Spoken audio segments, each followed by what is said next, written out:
Hello, everyone. Welcome back to the People Mover Travel YouTube channel. My name is Cheyenne. I have with me Haleigh and Stephanie, and we're going to talk today about Disney Cruise Line and what's new with Disney Cruise Line. There's a lot happening if you follow anything that Disney Cruise Line does. A lot of new and exciting things happening in the 2025-2026 cruise world. So we're going to jump into that today. Talk a little bit about some of the new ships, the new itineraries, Disney Cruise in general, just in case you've never been on one. We're going to share kind of some basics about it. And then we have some questions at the end that we are going to answer that some of our audience sent in. So some kind of covering a wide variety of Disney Cruise topics. So we are very excited to have you here with us today. I am going to keep my intro short and sweet. I'm going to pass it over to Miss Haleigh, who by her ears you can tell is our Disney Cruise Line expert. She's been on 10, 11, 12. How many Disney cruises? I don't even know. 11 and Oh, I was hopefully, close. hopefully planning number 12 soon. We'll see. So she knows everything there could be to know about Disney Cruise Line. So I'm going to let her kind of go through some of the fun updates for Disney Cruise Line in the coming years. And then you'll hear from Stephanie and I here in a bit. So here we go.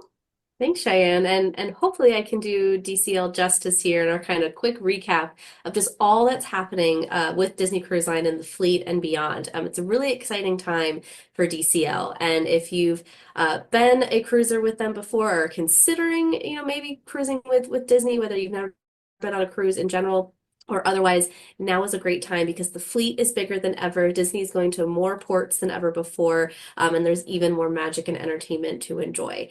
Disney Cruise Line has been around since the late 90s, and they are expanding to a total fleet of 13 by the year 2031. That was one of the big fun announcements at the D23 Expo this last year. I think Josh D'Amaro kind of surprised the crowd a little bit with that 13 number by 2031. And we're very anxiously awaiting three new ships currently in production: the Disney Treasure, the Disney Destiny, and the Disney Adventure, all coming really within just about a year and change of each other. The Disney Treasure is going to be home porting here in the States in Fort Lauderdale, and it's going to be sailing pretty soon, just really a couple weeks now in the countdown. And we have someone on our call today that's going to be checking it out very soon. So Stephanie can talk about that, maybe do a little trip report for us when she comes back. The Disney Destiny will be home porting out of Port Canaveral in Florida, sailing next year. And the Disney Adventure will be home porting in Singapore, which is new territory for Disney Cruise Line, also starting next year. And right now, itineraries on both the Treasure and the Destiny are on sale. And sailings are going to be going on sale for the Adventure pretty soon here at the beginning of December. So, of course, we'll be talking all throughout the video today about how People Mover Travel can help you book a Disney Cruise Line vacation, and we can actually get you booked on these new ships and for new itineraries. If you have loyalty standing with Disney Cruise Line or not, if you're a member of the Castaway Club or not, I should say, it's a very exciting time, with kind of us getting the little sneak peeks of those when those on sale dates come out. Otherwise, Disney Cruise Line is continuing to sail at some of their fan favorite locations all over the world. I mentioned, home ports of Fort Lauderdale and Port Canaveral here, where most of their ships do sail out of, but Disney Cruise Line also visits Alaska, the Mexican Riviera. Australia is a new territory that Disney Cruise Line has gotten in over the past couple of years. Hawaii, Northern Europe, Mediterranean. I mean, the list goes on, and surely Disney Cruise Line will continue to expand its footprint on the globe as the fleet expands over the next few years. So much to be excited for. So through spring 2026, sailings are on sale now, really across the fleet of Disney Cruise Line. And as mentioned, Disney's continuing to visit those tropical fan favorite destinations like the Caribbean and the Bahamas. Disney's going to continue to visit Castaway Cay, their exclusive private island destination, one of my favorite islands in the Caribbean, as well as continue to visit their exclusive destination of Lookout Cay at Lighthouse Point on the island of Eleuthera in the Bahamas.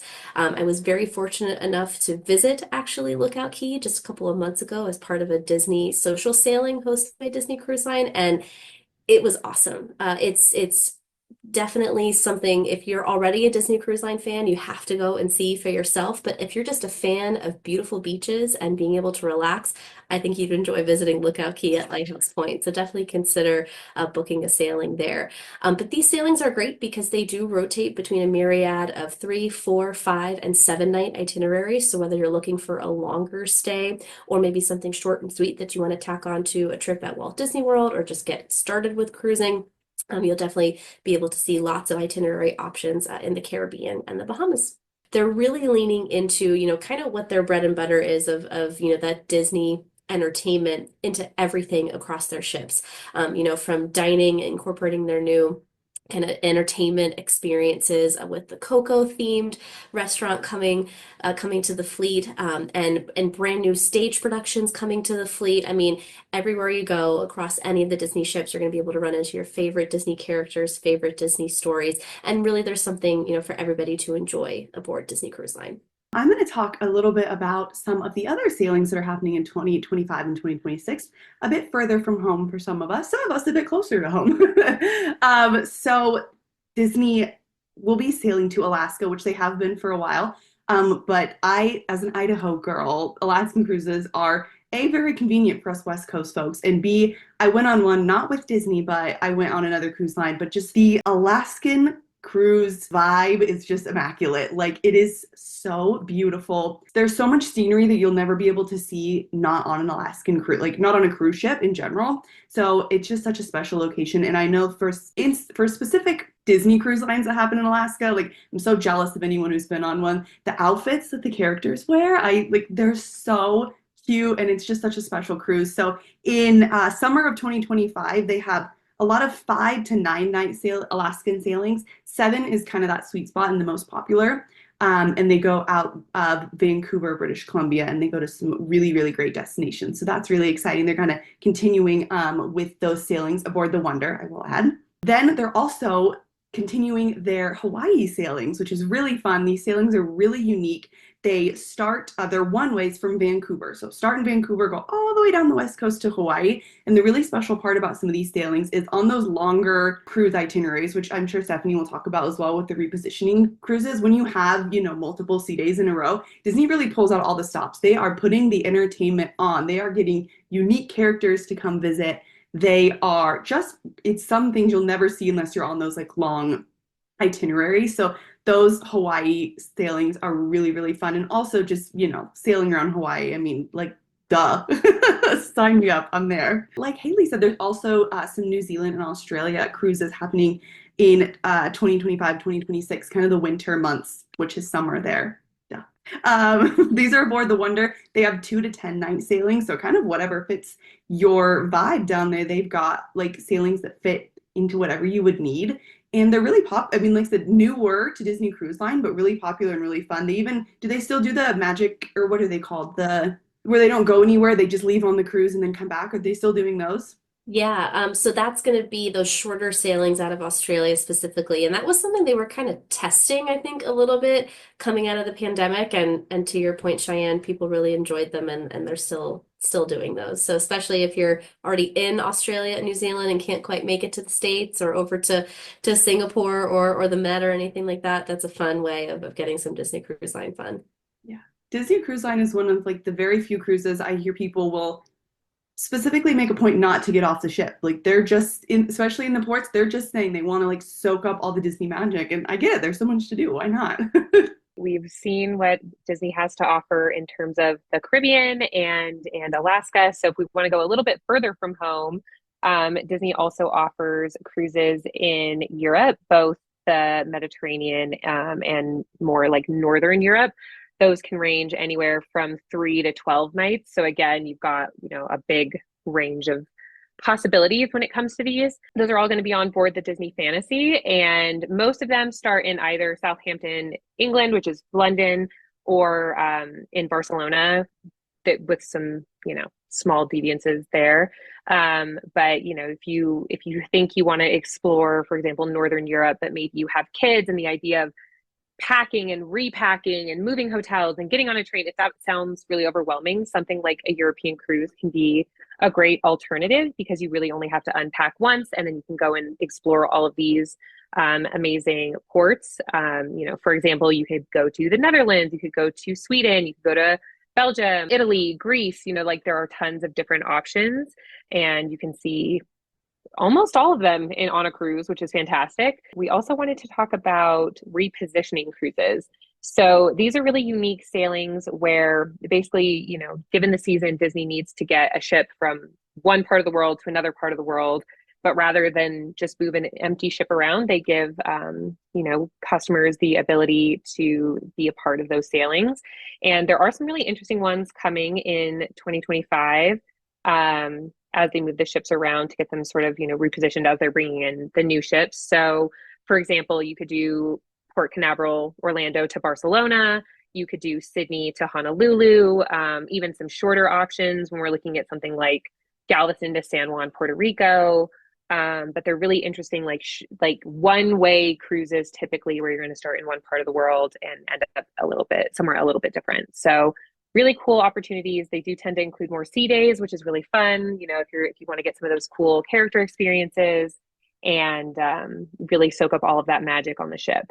Okay, so now that we've heard a little bit about all the itineraries that are currently on all of our travel, I'm going to call it a TBT, to be traveled. There you go. We are going to answer some of your guys' questions that we got submitted that kind of cover some more of the basics of Disney Cruise Line and also some specific instances that we got some questions about. So I will start. We had a question about dining aboard Disney Cruise Line and what's included and what's not included, which I know kind of a big question in general when it comes to cruise lines is what does it include? My fare include? What does my fare not include? So when it comes to food aboard Disney Cruise, the way it works is pretty similar across all the ships, new ones included. I would say you get most of your food included, and you could also work it to get all of your food included. It kind of depends, so I'll go into a bit detail. So Disney does something really unique and special called rotational dining. So that's in the evenings, you get to rotate between there's a few of their, I'm going to call them specialty restaurants, but not too special. They are not an extra cost, so all the food is included, and they're all so uniquely themed. So on all the ships, they're different. But Disney doesn't have a main dining room. You're kind of going between these different restaurants, which I think is really fun because you get to experience all of them. You have a longer cruise, you get to go back and experience some of your favorites again. So all of that is included, as well as their quick service and buffet style food. So that's, all the stuff you can find throughout the ship. The ice cream, which I know is very popular. 24-hour room service, also very popular. When I am on a cruise, I don't want to leave. I'm sitting in my room. I'm going to be ordering room service. You can get Mickey bars delivered to your room, which is just magical.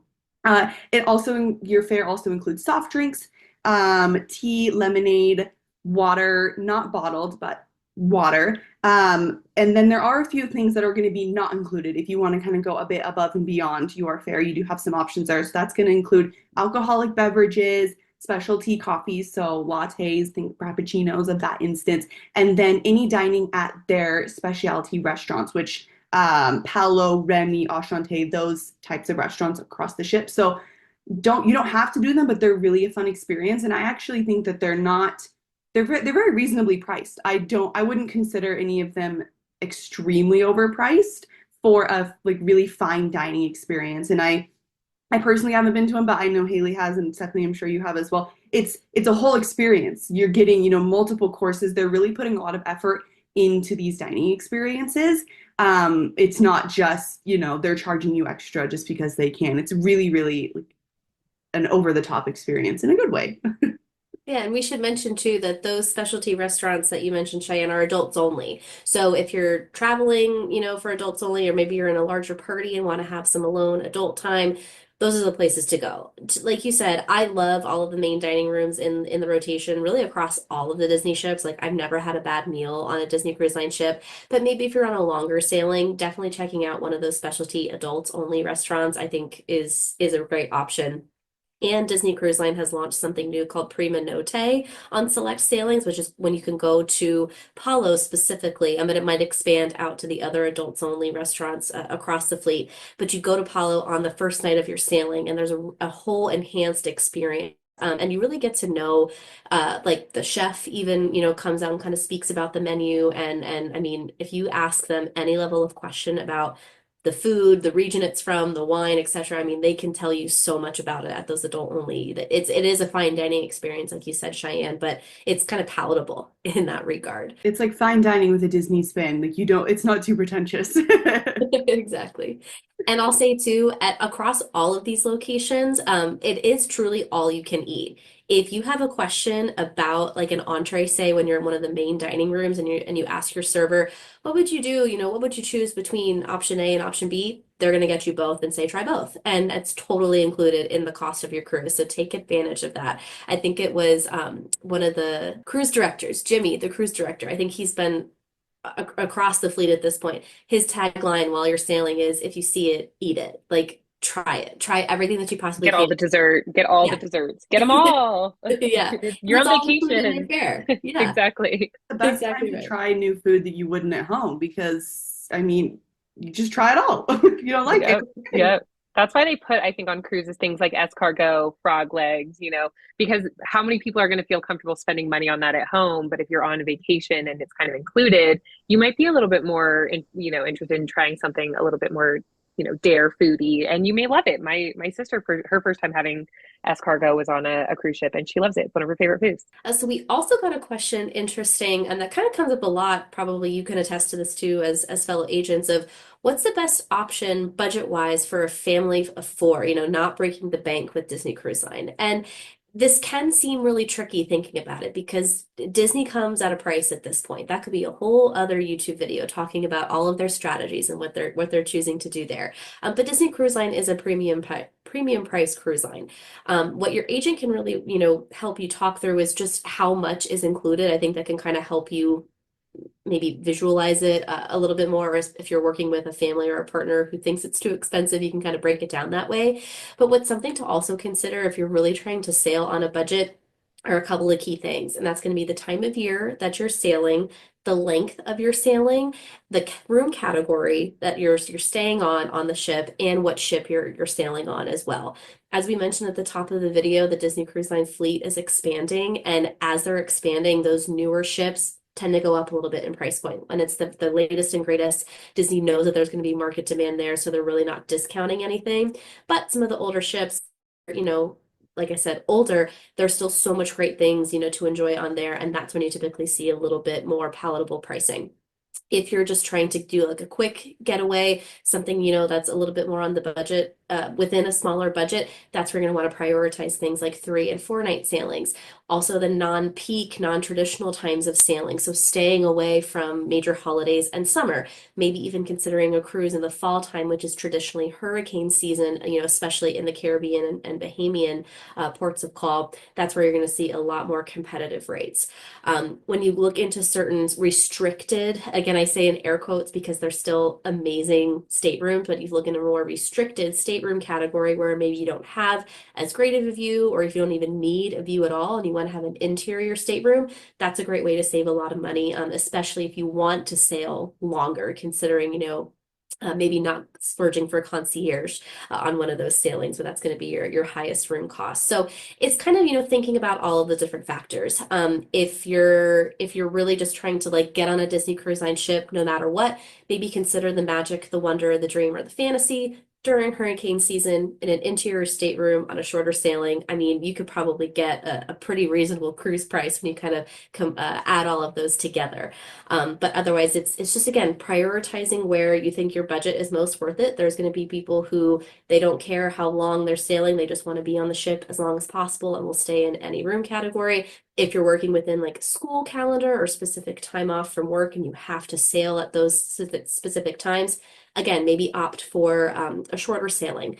There's just a lot of different things, different ways that you can help budget. One thing I always mention to my clients is I never have a client go on a Disney cruise and then never do one again. They're always doing it again. So it might seem like a bit of sticker shock at first, but once you experience it, it they're always like, all right, I booked my next cruise, like I'm ready to go. Like it's a whole experience being on the ship, that's for sure. And just to kind of pipe into, because I know a lot of, especially first time cruisers, get nervous about interior cabins and feeling claustrophobic, or I actually quite like them. I think they're very cozy. Some of the best sleep you will ever get in your life will be in an interior cabin because the sun doesn't rise in your cabin. So if you really want like a nice, relaxing vacation and you want to get some good, like quality naps in, an interior cabin is a great way to do it. So Yes. if that makes it work in your budget and it's something that you've been potentially nervous about, I would say consider it because they're not, they don't feel as small as I think people think they will. So I'm a Yeah. big fan personally. That's a really good point. And I'll add one final little tidbit, personal tidbit to that too, is if you are looking for some level of view or some level of veranda, there's a stateroom category called the Navigator Veranda, but they tend to be priced lower than a traditional sized veranda. And they're awesome, especially on the classic ships on the Magic and the Wonder. There's like fun maps and little things you can play with, and like kind of that classic ocean liner decor out there. There's a little bench seat. They're really, really fun. So definitely take a look at Navigator Veranda availability for whenever you want to sail, as well as guaranteed staterooms. Again, that could be a whole other topic, here to talk about in the video, but ask your agent about a guaranteed stateroom. Essentially, what that allows you to do is choose the minimum stateroom category you want to stay in, so you can't be, in anything lower. But it allows Disney Cruise Line to pick your room for you once the ship has sold through. Sometimes you can even get upgraded without, having to pay that additional pricing there. So that's a great way to save a little bit of extra cash. So I know we have a lot of guests who, especially first-time cruisers who don't know how tipping or gratuities work when cruising. Just like every other cruise line, Disney does have a recommended gratuity policy, and you can choose to prepay that, pay it in cash when you're on the ship, or have it charged to your onboard account. Disney's typical recommendation is $14.50 per guest per night for most staterooms, unless you were staying in a concierge room where they would or a suite where they would recommend $15.50 per night. So if you prepay that through your Disney, through your travel agent, of course, that would be how they would charge it, would be based on those recommended rates. Of course, if you have a cast member on board the ship who goes above and beyond, and, like if you have the best room attendant ever and you absolutely love them, they will give you little envelopes in your stateroom that you can use to leave cash tips. And those would go specifically to that cast member. Whereas if you do prepaid gratuities, those are going to be dispersed throughout the ship. So that is the general recommendation. But of course, it's always up to you in terms of specific numbers and amounts if you want to go more or less. And you can always bring extra cash to tip or to charge to your stateroom for room service. If you do get any room service, it's included, like the actual food itself is included in the cost of your cruise. But to give them a little bit of extra gratuity for bringing it to your stateroom, something to remember too. Yep, good point. I always forget with Disney that it's included. That's like one of the best things. I always forget it. We had a question I'm going to answer about shore excursions. Are they extra when you can book them? Kind of the lowdown on shore excursions. I'm a little biased. I'm a big advocate of shore excursions. I think that they really elevate the cruising experience. So to answer the first part of the question, no, shore excursion cost is not included in your cruise, but I do find that Disney Cruise Line offers a wide variety of pricing. I feel like you can kind of find something that fits within your budget. The reason I'm such a big advocate for shore excursions is I feel like in my experience, have been to cruise ports where I've gotten off the ship and then I go, okay, what do I do? I don't know this area. I don't know what to see, what's going to, make the most of my time. So if you have a shore excursion booked, you are really going to get, immersed in the culture of wherever you are. Disney Cruise Line has done the research. They have, they know all the best things to do in specific areas, and they're going to take you away from the cruise port most of the time. And you're going to go, deep somewhere and find something you would never see if you just kind of tried to explore on your own. So it's really great idea just to kind of browse through what's available for your ports and see what piques your interest. There's a huge variety of things when, relaxing on the beach, ATV tours, food tours. There's so many different things. You can definitely find something that fits. And I don't think it's necessary to do them at every single port, but I do think that they're a really good way to really experience the different places that you're going to on your cruise ship. The logistics of booking them, if it's your first time cruising aboard Disney Cruise Line, you will be open for booking 75 days before your cruise. If you are working with a travel agent, they will kind of walk you through that whole process, send you reminders, book the shore excursions for you, and kind of help make sure that you get everything you're looking for. And if a multiple time Disney Cruise Line sailor, I'm very jealous of you, but you get to book 90 days before your sailing. So you get a little bit of a benefit there. If there's some hard to get shore excursions, you get a little bit of a bump in trying to get those booked. That's the trend that it follows. The more you sail with Disney Cruise Line, the list of benefits, this could be a whole other topic. The list of benefits does go up, but they do give you a little bit extra cushion for booking shore excursions. So definitely something to look into and talk to your travel agent about. I think some of the most fun experiences I've had cruising have been on shore excursions. Yeah, no, and I'll add to that too. Cheyenne mentioned you can always book shore excursions outside of your cruise line, but I always like booking mine, or I prefer, I should say, booking mine through Disney Cruise Line directly, because at that point you're really guided by a Disney cast member, making sure that you're getting to your excursion and getting back from your excursion as well. If you've ever, watched pier runners on a cruise, trying to make a ship that's leaving, if you're going off on your own, you really have to be conscious of getting back to the ship on time for all aboard, because the ship will not wait for you unless they know exactly where you're at and if you're on a Disney hosted excursion. In case you didn't know, anytime a ship is in port, the reason that they are so strict with leaving is because if they go over their time that they're allotted to be in there, they pay a pretty heavy tax, pretty heavy fine for every minute that they're there. So they will obviously hold the ship for you if you're with, the cruise line that you're on, if you're on an affiliated shore excursion, as compared to not. And a lot of times Disney will host kind of second level exclusive shore excursions. So like the one that comes to mind in Alaska is you can go on a gold panning excursion, and then a Disney character will come to, enjoy that gold panning with you. And I think there's some of those over in Europe as well. So it gives you that extra bonus and those extra fun costumes, and stuff that Cheyenne mentioned at the top of the video. So look out for those as well. So a pretty common question that we continue to get, and I even see, from others, is what's the best age group for a Disney Cruise Line? There's a lot of questions about traveling with kids, without kids. Is Disney Cruise Line even worth it if you're not traveling with kids at all? And I love to answer this question because there really is something for everybody aboard Disney Cruise Line. When they got into the cruise market in the 90s, they were really setting out to have, something available to everybody, for something for everyone to enjoy on the ship. There's, the smallest splash pads and other water play activities and spaces for, babies and toddlers, all the way up through, the teenagers having their own unique spaces. Even those kind of tween age group from 10 to 12 have their own special activities and areas to enjoy. We already mentioned the adult exclusive dining at Palo, Enchante, and all of the above. So I would say if you have any remote interest in cruising, any remote interest in Disney or love of Disney, you're going to enjoy a Disney Cruise Line. I personally have sailed with my son twice. He's 2 and he's already been on 2 Disney cruises. He's a pretty lucky kid. And he had a blast. And even, both of those cruises were also multi-generational with my parents, his grandparents aboard. And again, there's something for everybody.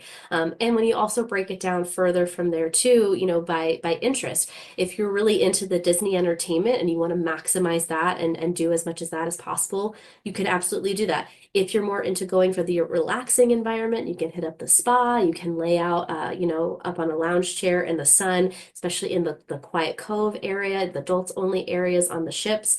There's, adults only pools. There's really something for everybody. And I know that might sound like a cliche answer, but it's the truth. So one other question that we wanted to talk about was, can you bring your own food, drinks, or alcohol on board? And this is something that we get all of the time. So I think it's, a good subject to touch on.